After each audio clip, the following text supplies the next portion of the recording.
ಲೋಕಸಭಾ ಚುನಾವಣಾ ಫಲಿತಾಂಶದ ಬಳಿಕ ಸಚಿವ ಸಂಪುಟ ಪುನರ್ರಚನೆ ವಿಚಾರ ಕೂಡ ಸಾಕಷ್ಟು ಕೇಳಿ ಬರ್ತಾ ಇರೋದು. ಒಂದಷ್ಟು ಜನ ಶಾಸಕರು ಕೂಡ ಅಭಿಪ್ರಾಯವನ್ನು ವ್ಯಕ್ತಪಡಿಸಿದಂತೆ ಪುನರ್ರಚನೆ ಆಗಬೇಕಂತ ಈ ಸಂಬಂಧಪಟ್ಟಂತೆ ಮಾತಾಡೋಕ್ಕೆ ಹಿರಿಯ ಶಾಸಕರಾದಂಥ ಬೇಲೂರು ಗೋಪಾಲಕೃಷ್ಣ ಅವರು ಮುಂಚೆ ಒಂದು ಮಾತನ್ನು ಹೇಳಿದ್ರು. ಅಂದರೆ 10 ತಿಂಗಳು 20 ತಿಂಗಳಿಗೆ ಅಧಿಕಾರ ಹಂಚಲಿ ಅಂತ ಬಗ್ಗೆ ಮಾತಾಡೋಕ್ಕೆ ಬೇಲೂರು ಗೋಪಾಲಕೃಷ್ಣ ಇದ್ದಾರೆ. ಸರ್, ಈಗ ಫಲಿತಾಂಶ ಬಂತು, ಏನು ಅನಿಸುತ್ತೆ? ನಿರೀಕ್ಷೆ ಅಂತ ಆಗಿರಲಿಲ್ಲ, ಏನು ಯಾರ ಕಾರಣ, ಏನು ಯಾಕೆ ಸಚಿವರಿಗೆಲ್ಲ ಜವಾಬ್ದಾರಿ ಕೊಟ್ಟಿದ್ದಾರೆ? ಇಲ್ಲ, ಏನಾಗಿದೆ, ಕೆಲವು ಕ್ಯಾಂಡಿಡೇಟ್ಗಳು ಹೊಸಬರಾಗಿರೋದ್ರಿಂದ ಮತ್ತು ಏಕದಮ್ ತೆಗೆದುಬಂದು ಹಾಕಿದ್ರಿಂದ ಕೆಲವು ನಮಗೆ ಹಿನ್ನಡೆಗಳಾಗಿದೆ. ಯಾಕಂದರೆ ಕ್ಯಾಂಡಿಡೇಟ್ಗಳು ಯಾವತ್ತೂ ಜನರ ಜೊತೆಗಿದ್ದು ಬಂದರೆ ಅದು ಸ್ವಲ್ಪ ಪಕ್ಷಕ್ಕೂ ಲಾಭ ಆಗುತ್ತೆ, ನಮಗೆ ಅನುಕೂಲ ಆಗುತ್ತೆ. ಈ ಸರಿ ನಮ್ಮ ಶಿವಮೊಗ್ಗದಲ್ಲೂ ಹಾಗೆ ಆಗಿತ್ತು. ಅವರು 7 ವರ್ಷದ ಹಿಂದೆ ಬಂದಿದ್ದು ಈಗ ಬಂದಿರೋದಕ್ಕೆ ಜನರಲ್ಲಿ ಒಪಿನಿಯನ್ ಇರಲಿಲ್ಲ ಅಂತ ಅನ್ನಿಸ್ತದೆ. ಆದರೂ ಸಹ ಇಡೀ ರಾಜ್ಯದಲ್ಲಿ ಅವರು 26 ಗೆದ್ದಿದ್ರು ಬಿ ಜೆ ಪಿಯವರು. ಇವತ್ತು 17 ಸೀಟಿಗೆ ಬಂದಿದ್ದಾರೆ, ನಾವು 9 ಸೀಟಿಗೆ ಬಂದಿದ್ದೀವಿ. 1 ಸೀಟ್ ಇತ್ತು ನಮ್ಮದು. ಇವತ್ತಿನ ಮತದಾರರ ಇದರಲ್ಲಿ ಪ್ರಮಾಣ ಜಾಸ್ತಿ ಆಗಿದೆ, ವೋಟಿಂಗ್ ಇದರಲ್ಲಿ ನಮಗೆ ಇದು ಕಮ್ಮಿ ಆಗಿದೆ ಅಷ್ಟೇ. ಸರ್, ಈಗ ನೀವಂದ್ರೆ ಶಿವಮೊಗ್ಗದಲ್ಲಿ ಹೊಸದಾಗಿ ಬಂದಿದ್ದು ಕೂಡ ಜನರ ಸಂಪರ್ಕ ಇಲ್ಲ ಅಂತ ಇದೇ ಮಾತು ಮುಂಚೆ ಕೂಡ ಹೇಳಿದ್ರಿಂದ ನಾ ಕೇಳಲಿಲ್ಲ ಅಂತ ಅನ್ಸುತ್ತೆ.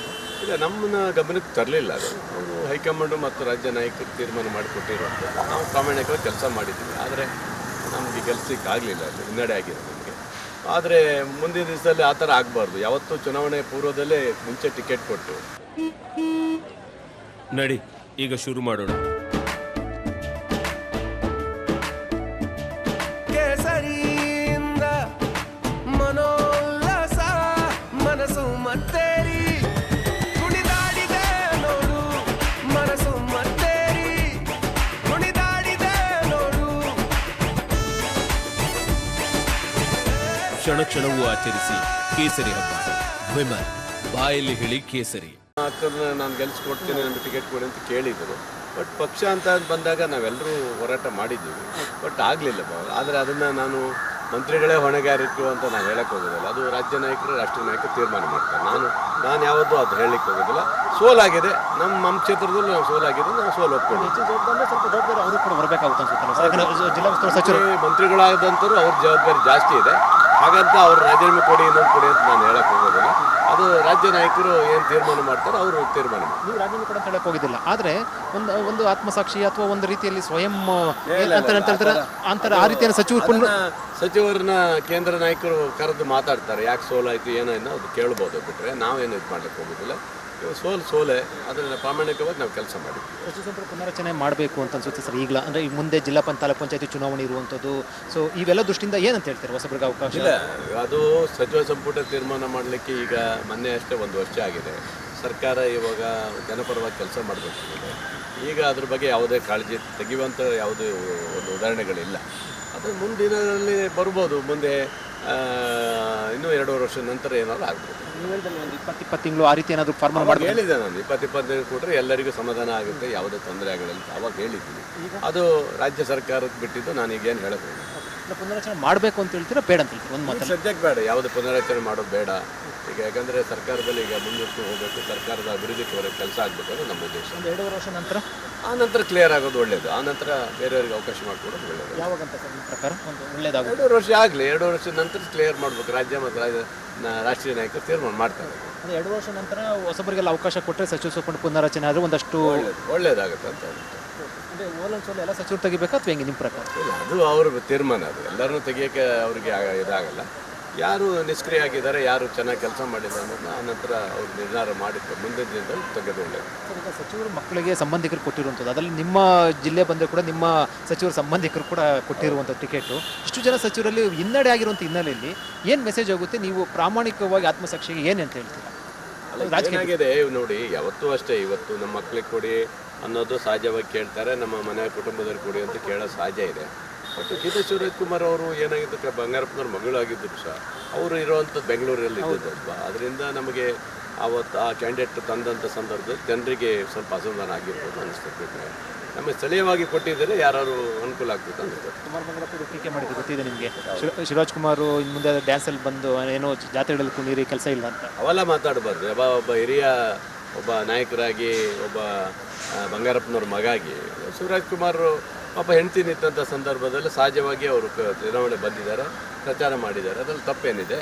ಹಂಗಂತ ಒಬ್ಬ ಉತ್ತಮವಾದಂಥ ಸ್ಟಾರ್ ನಟನ ಕೀಳಾಗಿ ನೋಡುವಂಥ ಪ್ರಶ್ನೆ ಇಲ್ಲ. ಶಿವರಾಜ್ ಕುಮಾರ್ ಅವರು ಅವ್ರಿಗೆ ಎಲ್ಲಿ ಕರಿಬೇಕು, ಎಲ್ಲಿ ಡ್ಯಾನ್ಸ್ ಮಾಡ್ಬೇಕಂತ ಅಭಿಮಾನಿಗಳು ಹೇಳ್ತಾರೆ, ಅಲ್ಲಿ ಮಾಡ್ತಾರೆ. ಅವ್ರು ಕಲಾವಿದರು, ಡ್ಯಾನ್ಸ್ ಮಾಡ್ತಾರೆ, ಅದೆಲ್ಲ ತಪ್ಪಿಲ್ಲ. ಇವರು ಇವರು ಕಲಾವಿದರಲ್ಲ, ಕಲಾವಿದರಾಗಿ ಒಬ್ಬ ಕಲಾವಿದರ ಅವಮಾನ ಮಾಡೋದು ನಾನು ಸಹಿಸೋದಲ್ಲ, ಇದು ಕುಮಾರ್ ಬಂಗಾರಪ್ಪಗೂ ಒಳ್ಳೇದಲ್ಲ ಅನ್ನಿಸ್ತದೆ. ಸರ್ ಈಗ ಇದು ಪ್ರಾಮಾಣಿಕವಾಗಿ ಆನ್ಸರ್ ಕೊಡಬೇಕು ಸರ್. ಪೆಟ್ರೋಲ್ ಡೀಸೆಲ್ ಬೆಲೆ ಏರಿಕೆ ವಿರುದ್ಧ ಪ್ರತಿಪಕ್ಷದಲ್ಲಿದ್ದಾಗ ಮಾತಾಡ್ತಾರೆ. ಅಂದರೆ ಓಕೆ, ಇವಾಗ ಏರಿಕೆ ಆಗಿದೆ, ಸಮರ್ಥನೆ ಏನಂತಾರೆ ಆರ್ಥಿಕ ಸಂಪನ್ಮೂಲ ಕ್ರೋಢೀಕರಣ ಇವೆಲ್ಲವೂ ಕೂಡ ಮಾಡುವಂಥ ಒಂದು ಭಾಗ. ಮುಂದೆ ಜಿಲ್ಲಾ ತಾಲೂಕು ಪಂಚಾಯತ್ ಚುನಾವಣೆಯಲ್ಲಿ ಸ್ಥಳೀಯವಾಗಿ ಇದ್ರ ಬಗ್ಗೆ ಒಂದಷ್ಟು ಪ್ರಶ್ನೆ ಮಾಡ್ತಾರೋ ಇಲ್ಲ, ಪ್ರಾಮಾಣಿಕವಾಗಿ ಹೇಳ್ಬೇಕು. ಈಗ ನೋಡಿ, ಈಗ ಎಲ್ಲ ರೇಟುಗಳು ಜಾಸ್ತಿ ಮಾಡಬೇಕಂತ ಸಂದರ್ಭದಲ್ಲಿ ಒಂದೊಂದು ಸಾರಿ ಬರುತ್ತೆ. ಈಗ ಉದಾಹರಣೆ ನೋಡಿ, ಈಗ ನಮ್ಮ ಸಂಪನ್ಮೂಲ ಕ್ರೋಢೀಕರಣ ಇದರಲ್ಲಿ ಇವತ್ತು ಗ್ಯಾರಂಟಿ ಕಾರ್ಡಿಗಾಗಿ ಆಗಿದೆ ಅಲ್ಲ, ಗ್ಯಾರಂಟಿ ಕಾರ್ಡಿಗೆ ವಿಶೇಷವಾಗಿ 3 ಲಕ್ಷದ ಈಗ ಹೇಳಿದಲ್ಲ 71,000 ಕೋಟಿ ಅದು ಈಗಾಗಲೇ ಬಿಡುಗಡೆ ಆಗೋಗಿದೆ, ಅದಕ್ಕೇನು ಸಮಸ್ಯೆ ಇಲ್ಲ. ಮುಂದೆ ಅಭಿವೃದ್ಧಿಗೆ ಇದಕ್ಕೆ ಕ್ರೋಢೀಕರಣ ಮಾಡಬೇಕಾದ್ರೆ ಬೇರೆ ಬೇರೆ ರಾಜ್ಯಗಳನ್ನು ಪರಿಶೀಲನೆ ಮಾಡಿಬಿಟ್ಟು ಸ್ವಲ್ಪ ಏರಿಸಿದ್ದಾರೆ. ಈಗ ಮೋದಿಯವರು ನೋಡಿ ಹಿಂದೆ ಎಷ್ಟು ಏರಿಸಿದ್ರು, ಗ್ಯಾಸ್ ರೇಟು 400 ರೂಪಾಯಿ ಇದ್ದದ್ದು 1200 ರೂಪಾಯಿಗೆ ಹೋಯಿತು, ಅದನ್ನು ಯಾರು ಕೇಳುವಂತಾರಿಲ್ವಲ್ಲ. ಹಾಗಾಗಿ ಡೀಸೆಲ್ ಬೆಲೆ ಮೇಲ್ಗಡೆ ಕೆಳಗಡೆ ಕಮ್ಮಿ ಆದರೂ ಮೇಲ್ಗಡೆ ಇಲ್ಲಿ ಕಮ್ಮಿ ಮಾಡಲಿಲ್ಲ, ಅದೇ ರೇಟ್ ಇದೆ ಮತ್ತು ಜಾಸ್ತಿ ಮಾಡಿದ್ದಾರೆ. ಹಾಗೆ ಒಂದು ರಾಜ್ಯ ಸರ್ಕಾರ ಕ್ರೋಢೀಕರಣ ಆಗಬೇಕು, ಅದೇ ಜನಸಾಮಾನ್ಯರು ಹೊರೆ ಆಗೋದಂತೂ ಬರುತ್ತೆ, ಅದನ್ನು ಸರಿ ಮಾಡ್ಕೊಂಡು ಹೋಗುವಂಥದ್ದು ಆಗಬೇಕಾಗಿದೆ. ಸರಿ ಮಾಡ್ಕೊಂಡು ಅಂದರೆ ಈಗ ನೋಡಿ, ಬೇರೆ ಬೆಲೆ ಏರಿಕೆಯನ್ನು ಮಾಡೋಕ್ಕಾಗೋದಿಲ್ಲ. ಈಗ ಉದಾಹರಣೆ ಈಗ ಲಿಕ್ಕರು ಅಥವಾ ಬಸ್ ದರ ಜಾಸ್ತಿ ಮಾಡಬೇಕು, ಇಲ್ಲಾಂದರೆ ಡೀಸೆಲ್ ರೇಟ್ ಜಾಸ್ತಿ ಮಾಡಿಕೊಂಡು ಕ್ರೋಢೀಕರಣ ಮಾಡುವಂತೆ. ಹಾಗೆ ಬೇರೆ ಬೇರೆ ಇಲಾಖೆಯನ್ನು ಸ್ವಲ್ಪ ಕ್ರೋಢೀಕರಣ ಮಾಡಿಕೊಂಡು ತಗೊಳ್ಳೋದು ಒಳ್ಳೆಯದು ಅನ್ಸುತ್ತೆ. ಈಗ ಸರ್ ಪೆಟ್ರೋಲ್ ಡೀಸೆಲ್ ದರ ಏರಿಕೆ ಆಗಿದೆ, ಜನರಿಗಂತೂ ತೊಂದರೆ ಆಗ್ತಾ ಇರೋದು. ನೀವು ರಾಜಕಾರಣ ಏನು ಸ್ಥಳೀಯವಾಗಿ ಜನರು ಮೀಟ್ ಮಾಡಿದಾಗ ಇದೇ ಪ್ರಶ್ನೆ ಎತ್ತುತ್ತಾರೆ. ಸೊ ಈ ಹಿನ್ನೆಲೆಯಲ್ಲಿ ಈಗ ಮಾಡಿದ್ದು ಓಕೆ, ಜನರ ತೆರಿಗೆ ಹೊರೆ ಆಗಿಲ್ಲ ಅಂತ ಅನ್ಸುತ್ತಾ ಅಥವಾ ಓಕೆ? ನಾವು ನೋಡಿ, ನಾವು ಈಗ ಮಾಡಿರೋದು 3 ಚಿಲ್ಲರೆ ಮಾಡಿದ್ರು, ಕೇಂದ್ರ ಸರ್ಕಾರ ಎಷ್ಟು ಮಾಡಿದಾರಲ್ಲ ಅದನ್ನು ಅವ್ರು ಕಮ್ಮಿ ಮಾಡಿಸಿದ್ರೆ ನಾವು ಕಮ್ಮಿ ಮಾಡ್ಬೋದಲ್ಲ, ಕೇಂದ್ರ ನೀವು ಕಮ್ಮಿ ಮಾಡ್ತೀರಿ, ನಿಮ್ಮದೇ ಸರ್ಕಾರ ಇದೆ, 3ನೇ ಟರ್ಮ್ ಬಂದಿದ್ದೀರಿ, ನೀವು ಎಷ್ಟು ಇದು ಮಾಡಿದ್ದೀರಿ. ಈಗ ಡೀಸೆಲ್ ಬ್ಯಾರಲ್ ರೇಟ್ ಎಷ್ಟು ಕಮ್ಮಿ ಆಗಿದೆ ಅಲ್ಲ, ನಾನು ಉದಾಹರಣೆ ಹೇಳ್ತೇನೆ. ನಾನು ಡೀಸೆಲ್ ಅವ್ರು ಪ್ರತಿಭಟನೆ ಮಾಡೋದು ಸಹಜ, ಅವ್ರು ಕೇಂದ್ರದಲ್ಲಿ ಜಾಸ್ತಿ ಮಾಡೋದು ಪ್ರತಿಭಟನೆ ಮಾಡೋಕ್ಕೆ ಹೇಳಿ. ಆವಾಗ ಶೋಭಾ ಮೇಡಮ್ ಅವರು ಗ್ಯಾಸ್ ಹೊತ್ಕೊಂಡು ಹೋರಾಟ ಮಾಡಿದಾರಲ್ಲ, ನಾವು ಮಾಡ್ತೀವಿ ಬಿಡೋಕೆ, ಅದಲ್ಲ ಅದು ಸಹಜವಾಗಿ ಅವ್ರು ವಿರೋಧ ಪಕ್ಷವಾಗಿ ಇವತ್ತು ಜಾಸ್ತಿ ಮಾಡಿದ್ರೆ ಹೋರಾಟ ಮಾಡಲಿಲ್ಲ, ಬೇಡ ಅಂದ್ರೆ ಕಡಿಮೆ ಮಾಡ್ಬೇಕಂತ ಸ್ವಲ್ಪ ಹೇಳ್ತಾ ಇದ್ರು. ನೋಡ್ತಾರೆ, ಯಾವ್ದಾದ್ರು ಬೇರೆದಲ್ಲಿ ಕ್ರೋಢೀಕರಣ ಮಾಡಿದ್ರೆ ಕಮ್ಮಿ ಮಾಡ್ಬೇಕು, ಅವಕಾಶ ಇದೆ. ಬೇರೆ ರಾಜ್ಯಕ್ಕೆ ಇಲ್ಲಿಗೂ ಅದನ್ನ ತುಲನೆ ಮಾಡಿದ್ದಾರೆ. 3 ರೂಪಾಯಿ ಅಲ್ಲ, ಬೇರೆ ರಾಜ್ಯಕ್ಕೂ ನಮ್ಮ ರಾಜ್ಯದ್ದು ಇದು ಮಾಡಿದ್ದಾರೆ. 3 ರೂಪಾಯಿ ಇಳಿಕೆ ಮಾಡಿದಾರಲ್ಲ, ಒಂದು ಜನರಿತ ದೃಷ್ಟಿಯಿಂದ ಏನಾದರೂ ಕೂಡ ಒಂದು 50 ಪೈಸೆ 1 ರೂಪಾಯಿ ಕಡಿಮೆ ಮಾಡ್ಬೇಕಂತ ಏನಾದರೂ ಕೂಡ ಕೇಳ್ತೀರಾ, ಮನವಿ ಮಾಡ್ತೀರಾ? ನೋಡ್ಬೇಕು. ಈಗ ಬಸ್ ರೇಟ್ ಜಾಸ್ತಿ ಮಾಡ್ಬೇಕಂತ ಇತ್ತು, CM ಅವ್ರು ಹೇಳಿದ್ರು ಬಸ್ ರೇಟ್ ಜಾಸ್ತಿ ಮಾಡಲ್ಲ, ಅಲ್ಲಿ ಸರಿ ಮಾಡ್ಬೋದು ಅಂತ ಕಾಣ್ಬೇಕು. ಇದು ಸರ್ ನಟ ದರ್ಶನ್ ವಿಚಾರ ಸಂಬಂಧಪಟ್ಟಂತೆ ಸಾಕಷ್ಟು ಚರ್ಚೆ ಆಗ್ತಾ ಇರುವಂಥದ್ದು. ಅವ್ರು ಬ್ಯಾನ್ ಮಾಡಬೇಕು ಅನ್ನೋ ಸಂಬಂಧಪಟ್ಟಂತೆ ಕೂಡ ಒಂದಷ್ಟು ಚರ್ಚೆಗಳು ಆರಂಭ ಆಗಿರೋದು. ಏನು ಹೇಳ್ತೀರಾ? ಅಲ್ಲ ನೋಡಿ, ಇದು ಒಬ್ಬ ನಟನಾಗಿ ಯಾರೇ ಒಬ್ಬ ಹೀರೋ ಆದರೂ ಸಹ ಜನಸಾಮಾನ್ಯರಾಗಿರುವಂಥ ಅವ್ರ ಭಕ್ತರು ಭಾಳ ಜನ ಅವರ ಅಭಿಮಾನಿಗಳಿದ್ದಾರೆ. ಇವತ್ತು ದರ್ಶನ್ ಫಿಲ್ಮ್ ನಾನು ನೋಡಿದ್ದೀನಿ, ದರ್ಶನ್ ಫಿಲ್ಮ್ ಒಂದು ಬಿಡಲ್ಲ, ನಾನು ನೋಡ್ತಾ ಇದ್ದೆ. ದರ್ಶನ್ ಎಲ್ಲ ಸಿನಿಮಾ ನಟರ ಸಿನಿಮಾನೂ ನಾನು ನೋಡ್ತೀನಿ. ಇವತ್ತು ಅವರು ಆ ಥರ ಒಂದು ಸಾಮಾನ್ಯ ವ್ಯಕ್ತಿ ಮೇಲೆ ಹಲ್ಲೆ ಮಾಡಿ ಸಾಯಿಸೋದಿಲ್ಲ, ಇದು ತಪ್ಪಾಗುತ್ತೆ. ಒಬ್ಬ ನಟ ಏನು ಮಾಡ್ತಾರೆ ಅನ್ನೋದು ಅಭಿಮಾನಿಗಳು ನೋಡ್ತಾ ಇರ್ತಾರೆ.